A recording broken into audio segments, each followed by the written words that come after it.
Thinking about buying or refinancing a home in the future? Here's how my husband and I saved $100,000 by doing one thing.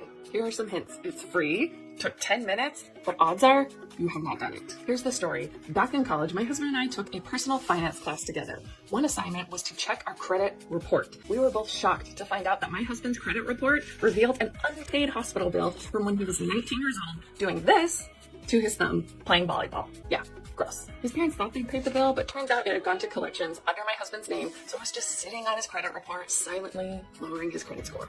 Many people find surprise bills on their credit report, and 30% of credit reports have straight up errors, lowering your credit score and costing you money, unless you pull your credit report and report the errors. So back to our story. We paid the bill, not even realizing how much money it would save us in the long run. Here's how. A couple years down the road, we bought our first home.